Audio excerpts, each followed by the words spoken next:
ಆಯ್ತು ಸ್ಟಾರ್ಟ್ ಮಾಡೋಣ. Very good morning to all. It is indeed very happy to welcome our beloved Honorable Chairman, Dr. T. Somsekhar, Indian Academy Educational Trust, Secretary Mrs. T. Bharati, Indian Academy Educational Trust, for this international webinar on applications of analytical techniques in chemistry and biology. I welcome both of you, sir and madam. I also welcome Dr. Srinidhi Parthasarathi, Chief Operating Officer, Indian Academy Group of Institution, to this internet. Backbone of this webinar is our beloved principal, Dr. E. Jerome Xavier. I extend a warm welcome to you, sir. I also welcome the participants, students, and fellow teachers to this webinar. I'll welcome our resource person, beloved friend Dr. Ramesh Babu, Boga, President and Managing Director, BogaR Laboratories, Suwanee, USA. I want to give a brief introduction about Dr. Ramesh Babu Boga. He has obtained MSc Organic Chemistry in 1983 from SU University, Tirupati. He got his Ph.D. in Organic Chemistry in 1990 from IIT Chennai. He worked under Dr. S.R. Ramdas.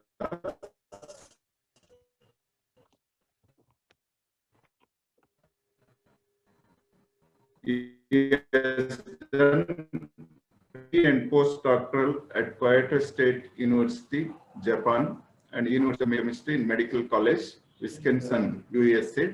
He started BogaR Laboratories in 2007 in USA. He is a diversified scientist and entrepreneur and published 24 research articles and number of papers in international and national journals. At its credit, he has 23 US patents and filed 10 US and Indian patents. At present, he is an adjunct professor at Emory's University School of Medicine, Atlanta, USA, and Vellore Institute of Technology, Vellore, Tamil Nadu.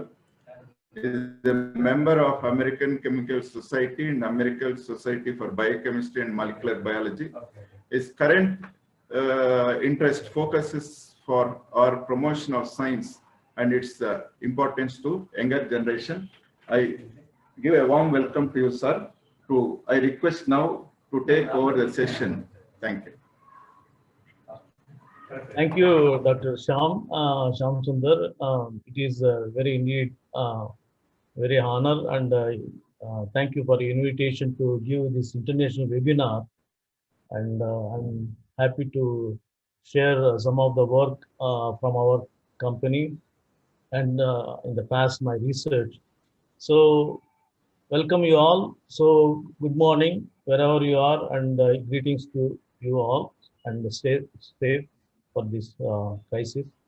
So in this crisis, you are seeing how important these analytical techniques and maybe some of these techniques may be utilized in the drug discovery and other areas. So quickly, this is the showcase of analytical techniques, both in chemistry and biology, or specifically in biochemistry. So I just want to share so many different techniques, how it will be utilized wherever you are in the careers, like either in the industry or an academic, you are not going to use any one of these techniques in your career. So it is pay attention, learn as much as possible, because you are not going to escape from these analytical techniques, because it's a very important field, and it is developing so much. So I quickly go the importance and describe some of the applications, how these techniques will be used. So as you all know, the electromagnetic spectrum, it is a kind of high energy particles to low energy, and from gamma rays to radio waves. So overall, there are so many different techniques developed based on this various electromagnetic spectrum, and main specifically, I mean, X-rays and gamma rays is not going to be used that much molecules because it's going to be ionized. That's why it is, I mean, even X-rays, it can cause some of the, I mean, mutations. I mean, if you're longer exposure to X-rays, you are going to have some mutations, some of the proteins. So as an organic chemistry point of view or biology point of view, more or less, they are trying to use ultraviolet, visible, infrared, and radio waves, some extent electron spin, that is ESR. I'm not going to talk about today, but microwaves, far infrared. So ultraviolet is the kind of electronic excitation. Then this is the infrared is a kind of vibrational excitation, and nuclear spin transitions like that. So these are, you see, kind of, they are very, I mean, I don't have to fill all the different spectroscopic methods. This slide is already too crowded because you see UV, fluorescence, chemiluminescence, IR, circular decorism. And I just put here to understand, especially for the students' point of view, how these small, tiny instruments, and each one it will be costing so much, because this particular SPR is a kind of 1 crore more than that. So, I mean, this is the kind of benchtop NMR, which is still very expensive. So various techniques, but you have to understand what are the applications and how it will be interpreted, the data. That's the most important for our learning. So first one, if you see UV spectroscopy, it is simple, where UV light, UV radiation, where the sample is having this one. I mean, the sample of the incident light, UV light, and which absorbs, when you have intensity like this, when it is absorbs, I mean, you have the intensity is I. So the absorption difference, I mean, is like a log, I mean, log I by I0, and this is the epsilon CL, like a epsilon is a molar absorptivity, and this is a well-known Beer-Lambert's law. So Beer-Lambert's law is, I mean, very much useful both in biochemistry or biology and the chemistry part. So, and with various, I mean, why this UV, I mean, what are the different electron transitions?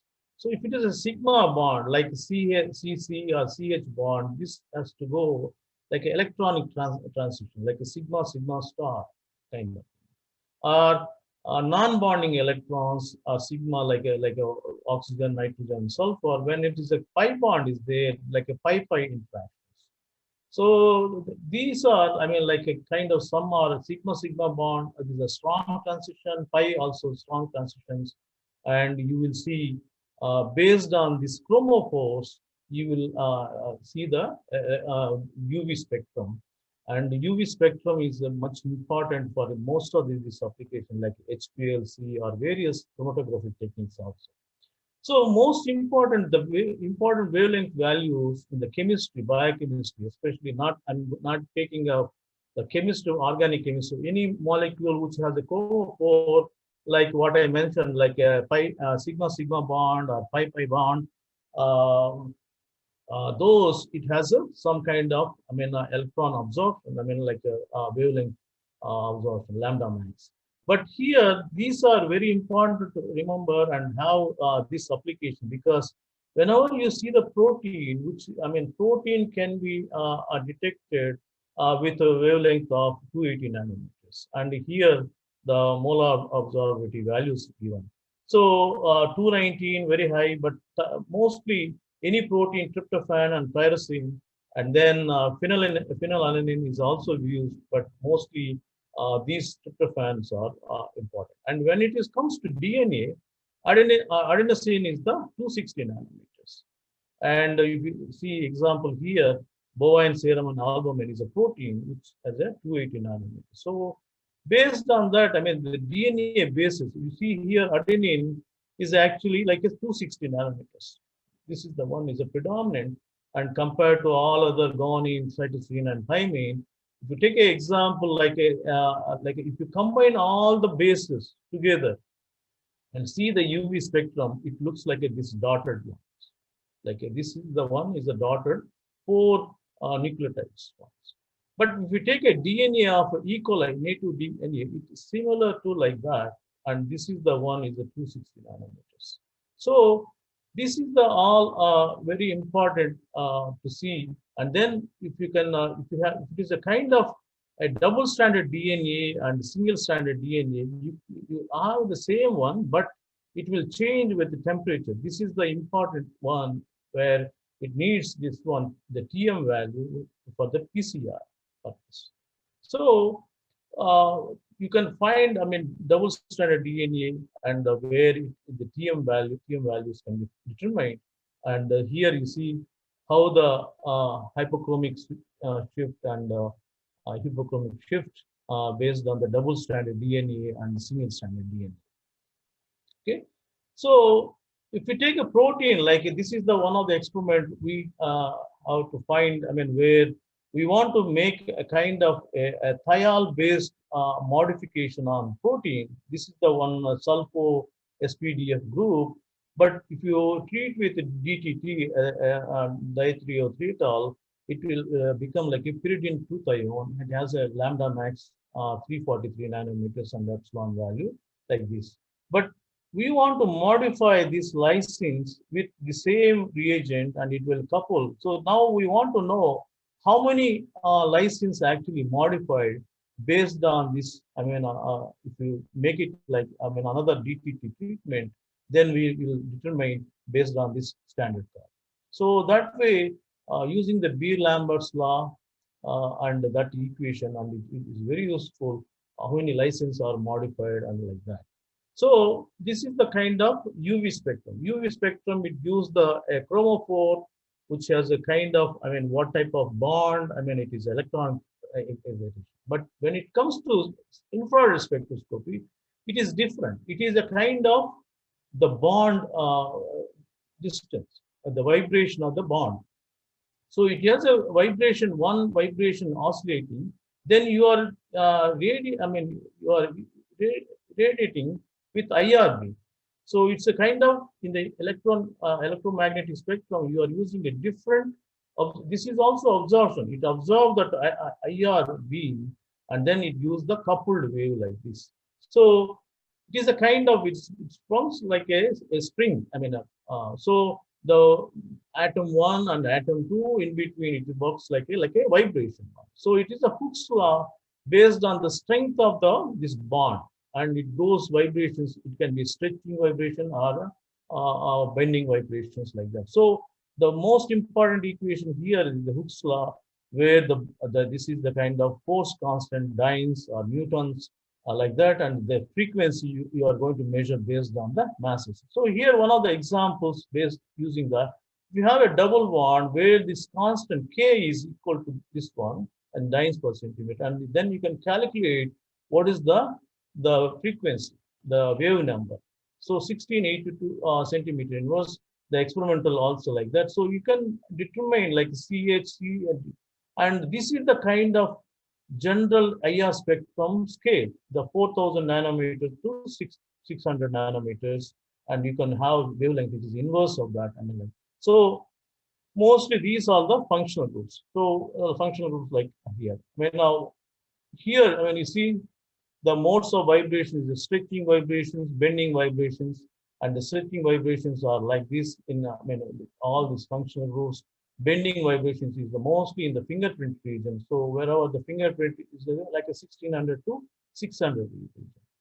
And these are very important frequencies where you have methyl, you have a CH stretching, asymmetric stretching, and the OH bond. These are very important to remember. And have understanding OH stretching, NH stretching, cyno, and the C triple bond, and oxygen. So I will go some of the few examples how to interpret the data. Like if you have NMR, IR data, like an example, like a simple hexane, N-hexane, N-hexane is, I mean, this only CH, I mean, CH, I mean, this between CH2, CH2. So it is a kind of CH stretching vibrations and bending vibrations. It's a very not complicated, it's a simple data which this indicates the CH stretching. These are the indicates the bending vibrations. So it is very simple. But when it goes to next, I mean, the more and more, I mean, functional groups, you have, this is the X1 hexene, and this is the, again, you have CH stretching and a double bond stretching like this. It's also still simple. So when you have a kind of some hydroxyl groups, here it indicates a broad spectrum, I mean, broad peak OH and then CO stretching like that. Then now phenols also is a K. Now phenols is a kind of aromatic stretch, bending vibrations like here. So when you have a hydrogen bond like that, I mean, you have very sharp, I mean, like a OH stretching and then CH stretchings like this, the vanillin compound. And now you have, I mean, like this is the parastamol, is the compound which is the kind of, again, the amide, this carbonyl strip, I mean, stretching vibrations, and then hydroxyl, and then these are all CH stretchings. So it is a very useful to determine the what is the functional groups on the molecule. Okay. So like if you have a cyno stretching is a very specific, it's a 2200 like this, and then isocyanate, also like a very broad, similar to 2400 stretching. And then here some of the examples from our lab, I mean, where we regularly, whenever we, I mean, we are a company like CRO where we have different molecules we make, and this is the kind of thioamide where you see, I mean, this NH stretching, and then thioamide, I mean, which is not the like, carbonyl one, which is a thiocarbonyl one. So, which is a 1650, 1660 like that. So, here nitro, very specific nitro and thiol compounds. So, these functions, I mean, all these examples, why I'm thinking is, I mean, to understand different functional groups. And here, one of the, I mean, phosphate groups. So phosphate is, I mean, especially this adenine triphosphate, ATP, you have, I mean, this can be like this. So in organic, it is very useful in organic chemistry where synthesis and all, I mean, you can monitor the reactions, how the functional groups are modified like that. So next one, I mean, like this is the kind of another, I mean, you have halogen compounds. Halogens are mostly, I mean, CF, Cl, bromine, which is a kind of 600 to about 700 range. So this is a very specific Cl. So, and then amino acids. Amino acids have much complex, I mean, where the amine stretching vibrations, carbonyl one, and then all other amide bonds. So here, this is the another one of the compound we modified amino acids, where I mean we are doing a different doses. I mean it is very similar to even concentration wise. So you see, this is the maybe 1 milligram, 2 milligrams, or 4 milligrams, or 5 milligrams like that. I mean you can go various concentration and see that, I mean how it is, and it shows same like a amino acid, NH stretching and carbonyl stretching. So here another example where we are taking a protein, it's a similar to a carbon. Here we are monitoring 1600 or 1650 or so, where we are having a dose, like a dose response, like a BSA weight, different weights, like a 2 milligram, 3 milligram, 4 milligram. You can have this, I mean, the transmittance values. It is a kind of very linear. Why we are doing is we are modifying this BSA protein with a kind of one steroid molecule. So in a BSA, bovine serum and albumin, it contains 60 lysines. So we want to know how many lysines actually modified with this particular steroid molecule. So once this is the same concentration, 4 milligram, and I mean we done with the different doses of this modified BSA testosterone molecule, and based on that you can get the another dose response. Based on the slope, we can determine how many modifications, how many haptens actually modified to the protein. So it is basically roughly 50% of the, that means 30 license actually modified. So that way you can apply this IR spectroscopy for both organic chemistry point of view and then the other in biochemistry and biology point of view. This is another one of the conjugations. You know, the cisplatin is the kind of anti-cancer drug. So they want to modify this cisplatin with polyglutamic acid. So you see here cisplatin is this one. There is no carbonyl ones. So it is only amine groups. And then you polyglutamic acid. You have polyglutamic acid.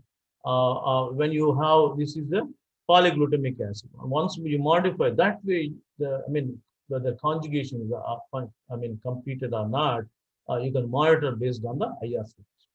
And then DNA basis. DNA have functional groups like carbonyl, NH. So the thymine has a very specific 1759, adenine, and then if you have a pair like this, so it is very, so how you apply this one? One of this is a kind of a DNA biosensor.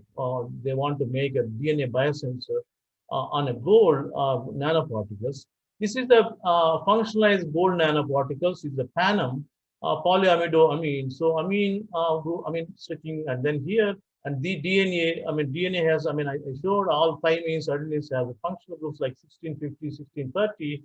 Once you complex how this, what is the difference? So you can clearly see the difference. And here the UV spectrum. About our modified gold nanoparticles with the DNA. So this particular biosensor, it is the DNA biosensor using for arterial hypertension. So it is a kind of diagnostic point of view where they are using so various applications with IR spectroscopy. Let next go to NMR spectroscopy. This is another absorption spectroscopy. But here in the electromagnetic spectrum, where it is used radio waves. So, first, the nuclei is important here, the NMR spectrum. There is a criteria which whether it has a spin of that particular nuclei. Here in this table, it has so many different elements here, like a proton, deuterium, boron, boron 11 isotopes, and carbon 12 like that. You see, this is the kind of when spin, state, spin can be determined even protons and neutrons is I equal to 0. When odd protons, number of protons and neutrons, it will be integer value like 1, 2, 3. And odd even or even odd, that is the one which is comes to here. Like whatever highlighted here in red color, and see this is the proton, which is this natural abundance also 99.98, and that spin off is the most feasible to have this NMR spectrum. But there is no NMR spectrum for the 1, 0, and 3 by 2 it can, but it is a much more complex, or 5 by 2. So the spin off is the one, the proton, C13, N15, fluorine 19, P31, silicon 29. These have the spin off. So again, the importance is how the abundance, natural abundance. Proton is like this, but C13 is not, it is only 1.1. So it requires a lot more the magnetic field to excite that particular nucleus. And the same way with the fluorine 19, and when you see the N15, it is only 0.365% of in the natural abundance. So most feasible ones are proton, F19, and then P31, which has almost close to 100%. And C13 is very popular, and that we use in the organic chemistry very much. So that is more or less. And once you have this nuclei with the spin of, it can act like a magnet. And once you apply the magnetic external magnetic field, and it is a kind of, it orients and then it absorbs the radio frequency and it gives the different NMR signal. So it is a, I mean, there are a lot more theory, and all important is the Larmor equations, where you applied a radio frequency is equal to the magnetic, it's correlate with this, the magnetic, applied magnetic strength. So it is, that's the most important equation. There are a lot more equation, a lot more theory. It is totally confused, but it is important to learn where somebody wants to do research in the, especially there. But how we can use this technique and then apply various applications in organic chemistry and both, and the biology also in the biochemistry. So based on this, I mean, once you have excitations, and then this is a kind of a simple continuous wave. I mean, before, I mean, 1970, it is more or less is a continuous wave NMR spectrum. And here I showed a much more updated, I mean, benchtop 60 megahertz instrument, but usually 60 we used to run, I mean, it's a kind of one room of this magnet, everything, and that's what we were using when I was doing the PhD in IIT. So it is a kind of very simple, I mean, you are generating a radio frequency and radio receiver, and this is another Fourier transformer, and where you are superconducting NMR magnet, and that's where you get that kind of higher magnetic field, and this is the kind of room size of, this is the 900 megahertz NMR spectrophotometer, where you see a kind of reactor size NMR instrument. So basically, why we are going, this is all basically to get the signal to noise minimization. So that's what, I mean, we get the much more resolution and the signal like that. So once you have different energy levels, and then the NMR signal is going to be like this. So all protons, if it is a kind of, if it is the same environment, it is going to give like a one single peak. But why we see NMR spectrum into different peaks, and we also use a kind of reference, and this is all based on now what all the chemical shifts. So if you see more or less the chemical shift ranges for various groups, you see like more, I mean, it is a kind of shielded, it is mostly the scale is 0 to 12 or 0 to 10, and for proton NMR, and it is a high field, high energy, high frequency region is the shielded one, de-shielded, and this de-shielding can be occur when it is it contains any halogen protons or electronegative elements, and de-shielded due to the hydrogen bonding. For example, some methyl salicylic acid. So it is a kind of hydrogen bond. It can simple salicylic acid. It is going to be like a 10. I mean, like a parasalicylic acid or whatever, and that it will be shift more. I mean, it is the same carboxyl groups, instead of delta 12, it can be 14. So, and then the next one is de-shielding can occur basically with anisotropic effects of the molecule. So anisotropy is a kind of pi bond, I mean pi bonds and the pi cloud, where you see the benzene, it can have a kind of this is the kind of anisotropic, where you see the negative one, this particular, where it places the protons close to this one, it is going to be shielded one. This is the de-shielding zone, de-shielding regions. So double bonds, carbonyls, and especially with this acetylenic compounds, like triple bond compounds, this is the shielded one, these protons. And whereas simple, like for example, here double bond, this is the de-shielded one, but this one is a shielded one. So whenever you see the NMR spectrum, which you will find first, how many peaks are there, number of peaks, what are the position of the peaks, and then you want to know the intensity of the peaks, or the integration, and then splitting pattern. So basically, NMR will tell these four things, and based on that, you are going to interpret the spectrum. So how many peaks are there? For example, in ethanol, we are seeing the 3 different peaks. and what are the different positions. Why this different position is all the, as mentioned, I mean, the shielding and deshielding, those criteria. And then integration. The integration, this is the one proton, two protons, three protons, like that. This kind of, this is the integration, integrated here. So we are getting the intensity of the peaks. And then splitting pattern. Now, why this one is like a 4 peaks, this is the 3 peaks, that is the one it is going to give the some one of the Pascal triangle to calculate the relative figures. So it is a kind of, whenever any proton adjacent to the nuclei, I mean that particular proton, if it is a 1, I mean 0, I mean CH, I mean the singlet. So whenever it's a n plus 1 rule, so it is a if it is one doublet, I mean one proton adjacent to that, doublet, triplet, and the quartet, quintet, sextet, and septet. So this way it applies. And if you see some of the examples here, see propyl acetate. Here, this is the one is a kind of magnetically it is same and chemically is different, and that's why it is a kind of one singlet. So one, I mean singlet.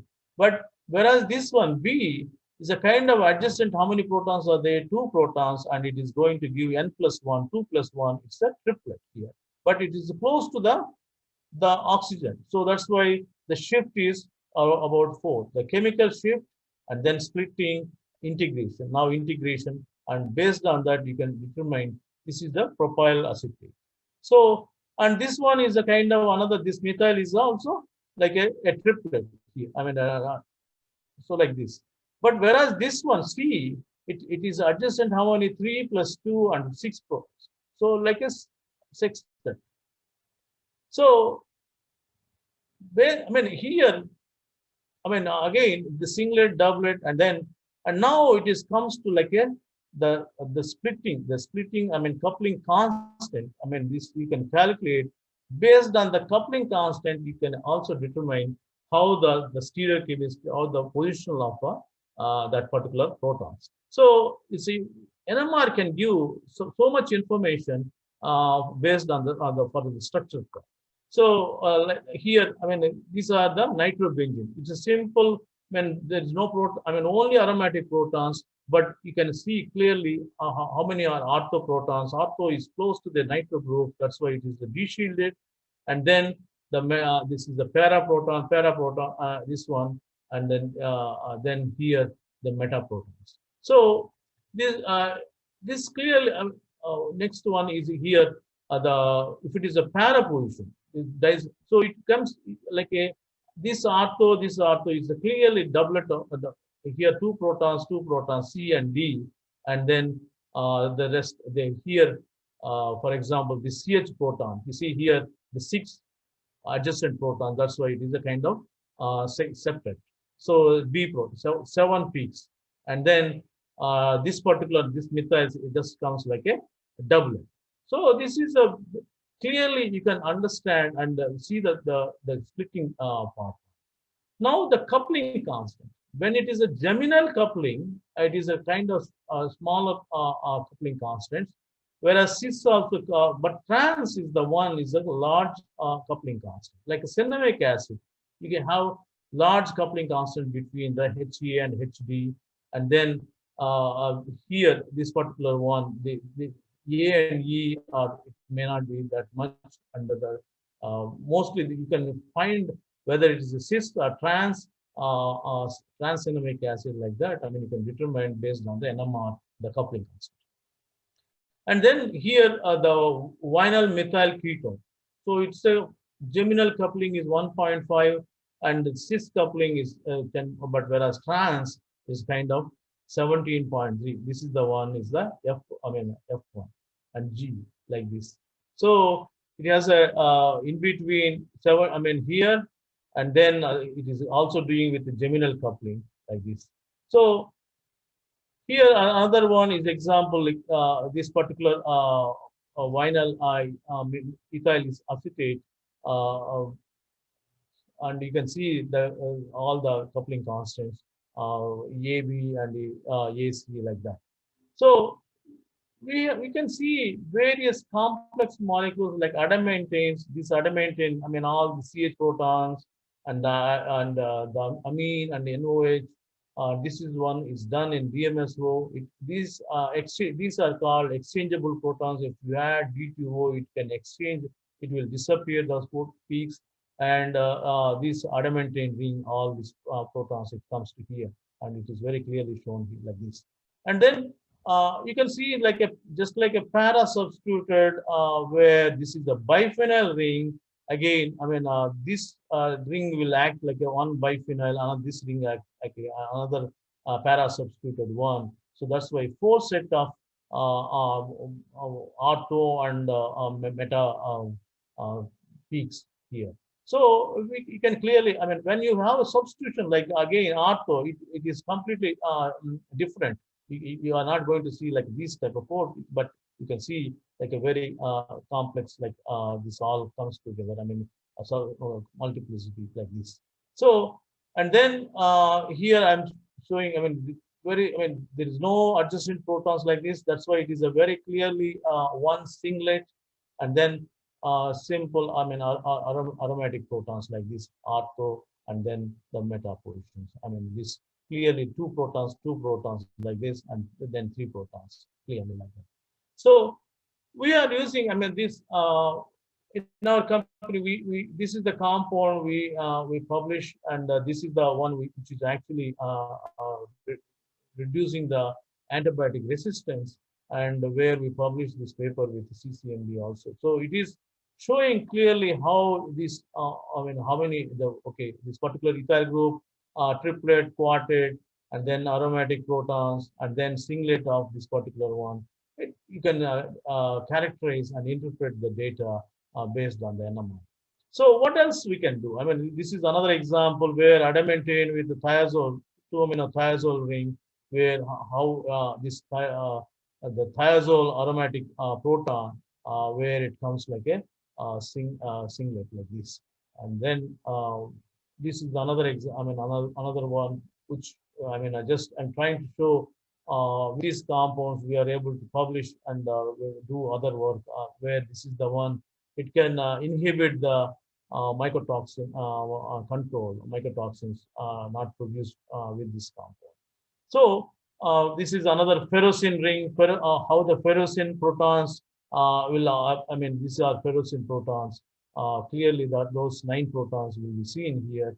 And then now it goes to much more complex. Like suppose if it is a sucrose, this is the one you can have. I mean, this particular complex, and you can determine what all the alpha protons, beta protons like that, and, or you can go further to that.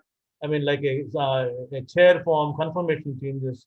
Like again, based on the coupling constants, you can determine what all the interactions you are doing. I mean, axial, and axial equatorial. This is the kind of steroid molecule. So ABCD ring. And I did the steroid work in my PhD. So this is the all modified steroids where estradiols are modified with oxygen ring and this one. So mostly we are looking the particular this particular methine proton, methylene proton, one, methylene. So, but this act like it's supposed to come like a singlet, but it comes like a AB quarter. That means this all, I mean, with the chair form, what I just showed, basically this particular B, I mean, here it is coming like a AB quarter. That's why it's differing all HA and HB, and that's why you can able to calculate the coupling constants like this. And what you can have the cyclohexenes, it can be a skewed off chair form, or a skewed one, or a cyclohexene like this. That's what we are seeing in our one of the compound where I synthesize to make this kind of thiazole sulfone compound. And this particular one, and you see, even though this dimethyl, it's supposed to come like a singlet, but it comes like a 2 singlets. That's, I mean, because of this conformation of off chair and skewed one. And now the carbonyl And this particular double bond, it can act like a anisotropic effect. That's why it can have a particular shift where that cone where it is this particular methyl, it comes to like a shielded one, another one is like a de-shielded, and this particular AB methylene protons, it comes like a AB quartet. So we published, and this is the all research related to that. And then coming to amino acids, where we are doing with the various modified amino acids, as I showed in the IR spectrum also. Now we can characterize the methyl L9. This is a very simple ornithine compound, derivatives, I mean, like modified, and you can characterize based on the NMR. So this is one of the very important amino acid modification which I done, and this is the patented molecule for the neuronal nitric oxide synthase inhibitor, where we synthesize and then characterize by NMR how this particular like a vinyl group, allyl vinyl group, it can be, I mean, these vinyl protons are like here in this particular NMR section. So now coming to the C13. C13 is, I'm not going to, I mean, it is a lot more to cover. So let's go with when the C13 is a much more, I mean, complex, and I mean, basically the scale is also very high, 0 to 200 compared to 0 to 10. So a few examples here, C13 and NMR, where simple are these, like all carbons, like here you see phenyl ring, ipsocarbon, orthocarbons, and then para, meta, you can see 4 protons, which comes like a 120 region, 120 to 160 region. So here, if you substitute like this one, and you have methyl one here, and CDCl3, and like this is another parastomol, where parastomol compound, where this is the C13. Most, I mean, here basically C13 will help to see the interactions with the proteins. Especially this is the work I done where we are made C13 labeled isothermal. So, and then because if it is if you are not using C13 label, if it is a natural abundance, it's very difficult to get, even though we are going with 1,000 scans, I mean 1 lakh scans to get this signal here in the protein. So when you are using a protein with a buffer, everything, especially in a DTO buffer, and that's where, I mean, we are seeing the how this particular, keep in mind this molecule we study a lot more for various purposes. I mean, then how this particular in the protein, where it binds, how what else it will be done. So we are looking the NMR spectrum, how the interaction, what is the chemical shift and peak width widening, I mean peak width, and that's what we are seeing here with this compound. Then the one, I mean, lot more, I mean, maybe in a separate lecture where I can cover more the NOE, nuclear overall effect. Very simple to understand overall. If you irradiate, I mean, this particular proton, what is the effect on other protons? So for example, if you see this particular molecule, when you irradiate this methylene proton, what happens? This, I mean, this is the normal spectrum. This is the proton NMR spectrum. We have CH2 here, the phenyl ring, and then the HCA proton, HB proton, like this. Once you irradiate this, there's no, and then you see what effect of that particular one. So you are increasing the intensity of the HCA proton. So that means this is the HCA is much closer to the CH2. It can be rotated freely, but HB is not no effect. So there is in NMR you can see COSY, correlation spectroscopy, and total correlation spectroscopy, and NOSY also. I mean, same NOE, the 2D NOSY.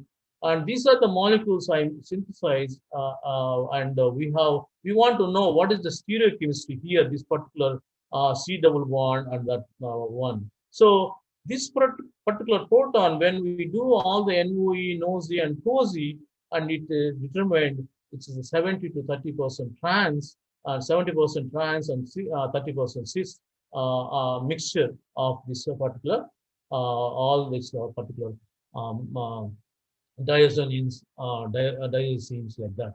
So This is the way NMR can be used for the structural determination and enzymatic, enzymes, how the proteins interactions, and even protein structure also can be determined with the NMR before anybody not able to do with the crystal structure, X-ray crystal structure.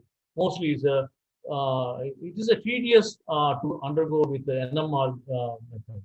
Then fluorescence is another technique where mostly the fluorophore will absorb energy from the UV range and then emits in a different wavelength. That's where the primary, when mostly I just cover if it is a kind of native protein where tryptophan as a here 280 nanometers, tyrosine. So this is the UV spectrum and this is the fluorescent signal. So wherever, you have a native protein, the tryptophans will be part, so you can determine how the native protein is going to be unfolded when you heat it, 40 degrees, 60 degrees, and 80 degrees. And that's how you can have much more, unfolded. So that's, you can monitor native versus unfolded. And this fluorescence is a kind of reporter system. It is used more extent in the diagnostics, especially the DNA molecular diagnostics. And the molecular beacon is when you have a kind of molecular beacon like this, the fluorescent fluorophore, and then a quencher like this, there is no signal. Once it opens up, it binds to the DNA target, then it has a signal. So this molecular beacons, and this is the kind of fluorescence in situ hybridization, it can be used, and you can determine that this is a fish technique where you can identify what particular genes, particular probe DNA of that. And most important, here, the companion diagnostics, especially the HEDSUP. HEDSUP is a kind of test for the breast cancer. So where HEDSUP10. So whenever, especially the oncology products, when you have a prognosis, how to identify? That's why, it is a FDA mandatory where you have to have a companion diagnostics with that. So now the circular dichroism. Circular dichroism is another, which is a kind of a polar. This is similar to ORD. We very much we study in the organic chemistry, but this is a kind of ORD is a kind of refractive index based one. This is the kind of molecular electricity. So you have a polarized light and then a photo emitting multiplier where this can be at the frequency 50 kilohertz. It can give left and right like a circularly polarized light. So circular polarized, and that it gives the you have absorption at left and right. It is a kind of frequency, and it is again same Beer-Lambert's law where delta. You can now molecular electricity and then length of the cell and then concentration. Based on that, when you can see the circular dichroism. So, for example, here the L-alanine, like a simple amino acid, if it is L, the CD spectrum is going to be like this. If it is a D-alanine, it is a kind of like this. So it is a kind of another proteins also, like here NMRs, neuronal nitric oxide synthase, where heme saturated one is like this, the solid one. So suppose if you take out the heme part in the protein, and then it is also, it's a kind of basically, it's not much difference, but it's like that.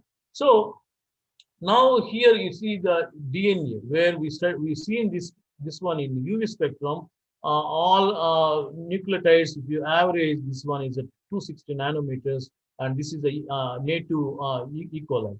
But the same thing, if you see that native E. coli at the CD spectrum like this, and if you denature the E. coli DNA and maybe single strand that one, and that gives like this, and then this 4 nucleotides like this. So you can confirm what is the kind of form structure, native form or denatured form like that. So we want to study the same 114 BATV as I showed. This is the C13 label in the NMR spectrum. This is the one compound we are seeing how this cytochromes, the transfer. Here this protein, we are actually having a calmodulin binding site, without calmodulin binding site, where this molecule, how it can be electron transfer and then use this one. But overall, that is the to study the how the where it binds that molecule, and we want to see with circular dichroism. If you treat, I mean, having the 114B8 with the calmodulin, there is a small, very dramatic shift. I mean, change in the circular dichroism, whereas not much change in the Nmrs. I mean, full protein where we use. So it gives the, I mean, it is a conformational, configurational conformational changes you can observe with circular dichroism. One of the technique, again, it is a absorption technique. So this is surface plasmon resonance. I mean, I'm quickly going to the next one because of lack of time. So I have another one is a surface plasmon resonance. Here another, I mean, the same polarized light, just like we use the circular dichroism, but here we are using a reflected light. So where the angle, the surface plasmon, it will change. I mean, this SPR, I mean, is a kind of optical phenomena. And as I said, this instrument, it costs more than 1 crore or so. And it is a real time, you can monitor every step of the reaction. And it requires small quantity reagents, and it is a label free. Once you can do, I mean, you can determine the kinetics of the interactions. So, I mean, like association constants, dissociation constants, you can observe from the antibody. So once you have a flow channel which you could modify, I mean, you can bind, I mean, you can conjugate to this particular monoclonal, I mean, a secondary antibody, and then you have a monoclonal antibody.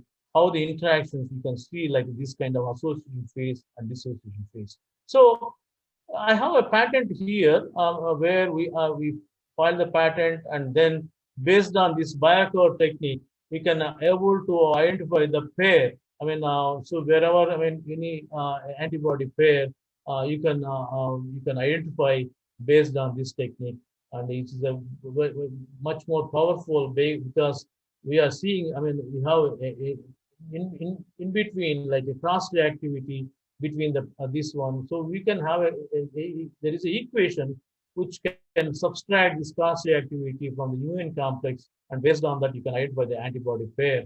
And this is well established method, and we patented and licensed also this technology. So now other techniques where that's basically the BogaR will give the kinetics part, and whereas this biocalorimetry, the differential scanning calorimetry, here more or less, I mean, unimolecular reactions where you can observe the changes. And here, this differential scanning calorimetry, it's an instrument like this, and we are actually a reference cell, which is whatever the solvent or buffer you are using, and sample with a protein where the protein and buffer, and you gradually increase the temperature, and it can either absorb and I mean, endothermic or exothermic, and based on that you can calculate the Tm and delta H. So it is a CP.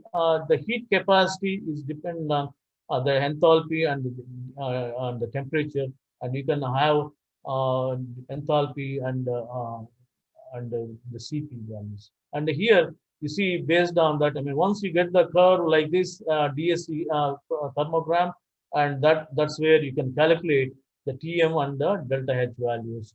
And it's very useful, especially in the DNA, where you can determine the Tm values. Just I mentioned the PCR, the polymerase chain reaction, where it needs to anneal that primers. That's where the Tm is more important. Melting temperature is important. That's when you can use. So DSC is the technique which can give all the thermodynamic profile of the one. And then this is another isothermal titration calorimetry, which is the protein and ligand, where incremental you are increasing, I mean, adding this particular ligand. It can be exothermic or endothermic, and where the heat kept, I mean, the energy, and it can relate it to the number of moles of the PL, how many PL, the concentration, and the Van 't Hoff equation, and Gibbs free energy, where you can calculate the KD values and delta G values, all that. So it is the once you get this kind of ITC thermogram, and that's where you can calculate the KD values and the stoichiometry. So you can use this technique for the DNA duplex formation. I mean, where you have different primers how it will be hybridized. I mean, and then here another study where clearly it sees all delta H, entropy, KD values, and stoichiometry values can be determined with this ITC technique. So this is all powerful techniques, analytical techniques to use on both in drug discovery and biology, like a DNA duplex formation like that. So quickly, within 5 minutes, I just want to wrap up. Chromatography techniques I'm not going to cover, but chromatography, based on the chromatography techniques, we are going to use like a gas chromatography or a liquid chromatography, and then that coupled to a mass spectrometry. The gas chromatography is a gas is the carrier one, or the mobile phase kind of thing, and the stationary phase like a kind of this kind of column like this, and then detector, and you are ionizing that molecules basically with the heating that one. So the same GCMS, you are just, this is the GC part, this is the mass spectrometry part. So let's learn more about the mass spectrometry. And once you, I mean, like a GC the instrument like this, it is a coupled to a gas chromatography and mass spectrometry. And you will get like a GCMS like this, and each peak it is going to be you have a mass spec for the particular one.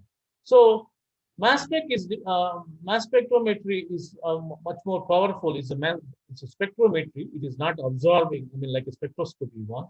You are treating, I mean, a molecule with a high energy electron, where it loses one electron, it becomes like a radical cation, and that you can apply into this magnetic field, and that's where you can identify various molecular ions. And here, important thing is how you ionize. I mean, what is the kind of ionization? What type of ionization? This is the various techniques are there in mass spectrometry: electron ionization, chemical ionization, field desorption ionization. Fast atom. So MALDI, ESI, more or less in a mass spectrometry, what you get is a molecular weight. You are going to get a molecular ion, and then fragments. The fragments is like this, like a simple mass spectrometry. From the fragments, you can determine the structure also. And then it is a kind of elemental composition. Some of the HRMS, high resolution mass spectrometry, nowadays it's used like it's like a exact mass instead of elemental analysis, which is you can publish papers with HRMS values instead of elemental analysis also. So what type of ionations, especially in bioorganic molecule, EI is the kind of one simple technique where it is useful for the small molecules, but when it goes to the high molecular weight, the fast atom, MALDI, ESI, let's see the simple electron ionization, which is a kind of you are bombarding with electrons, and then you get the molecular radical cation, and then that's where, I mean, this is a kind of EI technique. But fast atom, it is a kind of liquid matrix. These are the liquid matrix, nitrobenzyl alcohol or glycerol, and then you are exposing to atom ion, cesium ion or xenon ion beam, and that's where. But here, the fab you can go molecular range up to even 7,000 Daltons, and this MALDI is another technique which is solid matrix, and this is the laser beam. These are the solid matrix. Depends on the application you are going to use. What type of matrix is going to be important? So, like for example, proteins, peptides, and a simple molecule nicotinic acid you can use and you can go MALDI with almost like a 300,000 molecular weight. So very high molecular weight molecules. So this is the electrospray ionization. This is the so you are making a kind of droplet and then with the solvent, and that's how you are going to high molecular weight. You are now it become like a ions it forms, and then this is the electrospray ionization. So these are various And here in electrospray ionization, you don't need matrix like just like Fab or MALDI. So there is no added matrix ions, molecular ions like in the Fab you see or MALDI. So another, once you have, I mean, these are different analyzers. I am not going to go that much quarter pole, ion trap, time of flight. These are various like analyzers techniques. There is a lot more to learn. I mean, in this particular analysis, what are all the benefits, advantages, all this. But once you get a simple mass spectrum, so you will get the molecular. For example, acetone is the molecular weight is 58. You will see the molecular weight 58. And then you are going to see like a 43 and 15. What is that all 43 and 15? That gives the fragment peaks. These are the fragment peaks that based on the, I mean, once you lose the 115, so you are going to get like this 43 and 15 is that particular fragment peak. So more important is that the chlorines, I mean, especially in the mass spec, where you have to see any halogens. The halogen patterns are very typical, and it is a very characteristic to identify that particular data, whether it is a one chlorine is present. If it is a one chlorine present, so chlorine has isotopes like a 35 and 75. It is a kind of 3/4 and 1/4. So you will see like a kind of intensity, like a one chlorine, 3/4 and 1/4, like a 2:1 kind of thing. 2 chlorine this pattern, 3 chlorines is this pattern. So, but whereas in the bromines, it is like a bromine 79 and 81, those are equal one, 50-50. So it is like a equal, I mean, two peaks, one in between, there is no, I mean, like a 79 or 81 like this, it is a very typical bromine pattern. So it is this particular one, what we can expect. This one is like a chlorine one. Because 156, 157, this it indicates like a chlorine, one chlorine present in this particular mass spec. So there is some important fragmentation things. One is the one bond cleavage, two bond cleavage, propylium ion, especially when you see the benzyl benzyl, and that becomes like a propylium, like a 91. This is a specific, it can indicate this one. And retro Diels-Alder reaction. So it is instead of Diels-Alder, it is a reverse Diels-Alder reactions. So wherever the cyclohexenes, it can go and use the fragment one. And McLafferty arrangements where this hydride it can go, and especially the acids, esters, it can give this kind of McLafferty rearrangements. So these are very important. Chlorines is, I mean, halogen part and fragmentation part. And if it is like amphetamine, here you can expect like a propylium ion. So 91 is the peak, you can see that. And then like these are the examples of various propylium ions one. And then two bond retro Diels-Alder. Here, for example, here the cyclohexene ring, and you can see 104. Once it goes like this, and 150, this particular one, even though double bond is a kind of different position, you will see totally different fragment. And then this is the McLafferty. It's a very nice example where acid, one methyl ester, ethyl ester is clearly, you can see once this McLafferty rearrangements, you can go 60 and then 74 and 60, where it showed this peak correspond to the McLafferty fragment. So this is the one, I mean, GCMS, where I'm using a cytochrome P450 on thiazole, and we published in biochemistry a long time back, and where we are designing inhibitors for the aromatase enzyme. The aromatase, the enzyme is involved in the breast cancer, and we are seeing how this transformation. So once it is metabolized, this thiazole, and gives the kind of a acetylenic compound. So whenever, I mean, DPT, it gives like a, so 178, and this PMT 160 and 102, and we can see the dependency of the NADPH also.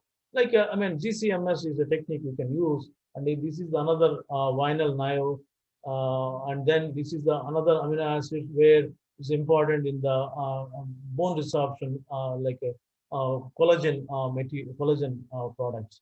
So you can clearly the 325 fab. And then here, I mean, I'm showing very exciting example here, where in the beginning I mentioned about this 1 hour modification of proteins with this kind of pyridine-thione. So we modified this protein, I mean, the antibody with this same way where this SPDF group. So the antibody, this is the MALDI spectrum. The MALDI, I mean, it can go any, I mean, the molecular weight even up to 300,000. So antibody typical molecular weight is 150,000. So this is the unthiolated antibody. And then once we are thiolating antibody, and then that gives this. So we have the difference. So we've seen how many thiols are actually thiolated into this particular antibody. And these are the examples where antibody conjugate. This is the very important now at ADC, antibody drug conjugates, especially in the cancer. The antibody can look the delivery location, and then under the mass spectrometry is various examples on the applications: peptide sequencing, post-translation modifications, protein sequencing, analysis of DNA, I mean, like this, and so overall, we learned, I mean, today, I mean, various absorption spectroscopy like UV, IR, nuclear magnetic, which gives the mostly the structural information. Fluorescence, also, I mean, it is a kind of structural and it's a mostly utilized reporter system. Reporter means like a DNA biosensor. And circular decorism, configuration and conformation structure change. And these are like a SPR and biocalorimetry, DSC and ISC is kinetic and thermodynamic parameters, and mass spectrometry, which is the GCMS we just briefly covered, and mass spectrometric techniques, which gives the mass molecular weight and structural information based on the fragments. So these are all various techniques with a limited time. I just went with not much detail, but we've seen, and I hope you have a very good exposure of various techniques, and a lot more techniques are there to cover, but with the lack of time, I'm not going to share. So thank you very much for your attention, and I appreciate the opportunity. And thank you, Dr. Shyam Sundar, for giving the opportunity to present this webinar. Thank you, sir. Now we got some questions, queries from the participants. The first, yes, the first thing is from Dr. Jilan Basha. Is it possible to detect tumor with the help of NMR? Could you please tell us about the details of the study? Tumor? Tumor. Is it possible to detect tumor with the help of NMR? Yes. Could you please tell us about the details of the study? Yeah, NMR is the same technique. It's kind of MRI, MRI technique. So where the tumor can also will be, that's the application. That's the biomedical applications of the NMR. So they use MRI techniques and all other those techniques. It can detect the tumor also, brain tumors and various other tumors. Yes. Thank you, sir. The second question is from Dr. Umesh. Is it possible to study the binding of ligands to serum albumin in NMR? Binding of ligand to serum albumin? Yes, I mean, as I showed to you, I mean, you have to have a but if it, I mean, proton NMR is not possible with those kind of. You have to have either labeled C13 labeled, just like I did C13 labeled 114 BITU, where I mean now it's only you are looking the C13 NMR of that, and C13 NMR or P31 or fluorine also. Sometimes you label with the fluorines.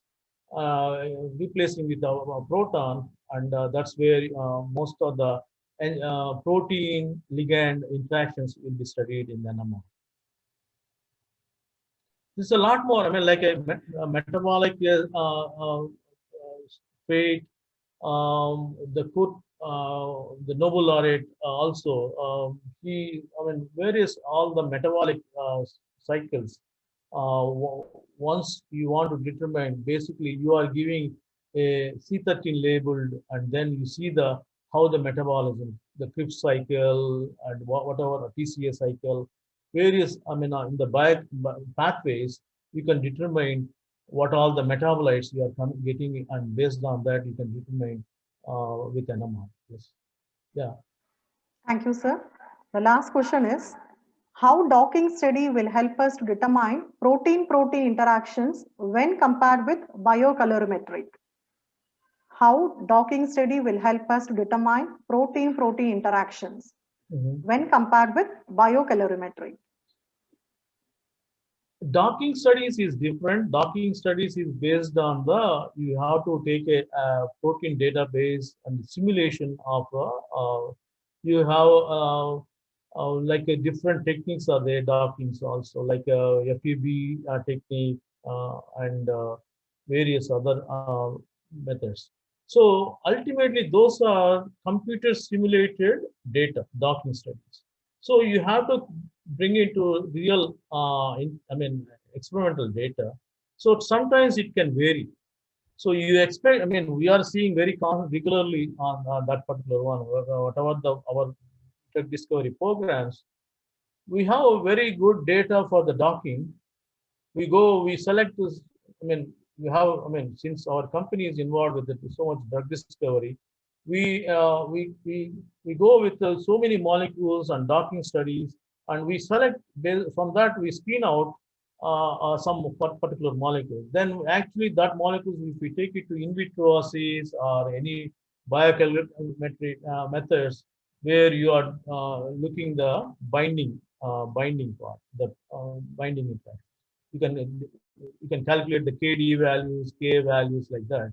So once you determine that, how it binds to that particular active site, it is sometimes, if it is a powerful docking studies, which can help, which is going to correlate that, but sometimes it may not correlate. It is not, there is no clear rule. It has to go like that. So always it gives the guideline, docking studies, but actual experiments is the most important.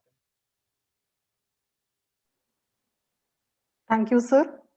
Now we came to the end of the session, and it is a time to propose a vote of thanks. Good afternoon, everyone.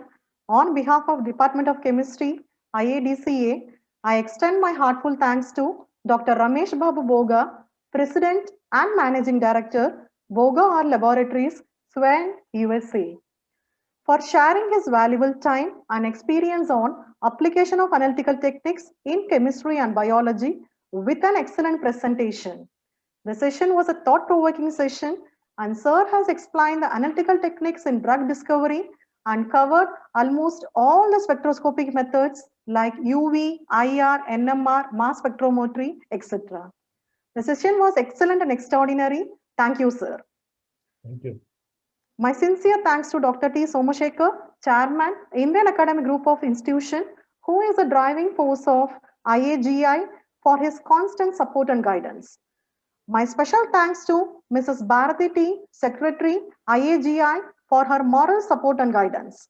My heartfelt thanks to Dr. Srinidhi Parthasarathi, COO, IAGI, for his continuous support and monitoring. A special thanks to our beloved principal, Dr. Jerome Xavier, for being the catalyst that stimulated us to do our best and standing as pillar of strength. My heartfelt thanks to Dr. Shyam Sundar, HOD of Chemistry, for arranging this webinar and make this webinar a grand success. Thank you, sir, for continuous support and monitoring. My sincere thanks to all the participants, which includes both teaching faculties and students, for attending this webinar. I thank Mr. Chandan, IT Manager, for his continuous support. An event like this cannot happen overnight. It requires planning and bird-eye details. We have been fortunate enough to be backed by a team of proactive and dedicated department members who are well-versed in their jobs. Special thanks to Dr. Malayarasa Pandian for creating the feedback form linked with e-certificate. Last but not the least, I thank all our department members, Dr. Monica, Professor Pallavi, Dr. Prasanna, Dr. Swati, Dr. Jilan Basha to make this webinar a grand success. Thank you all.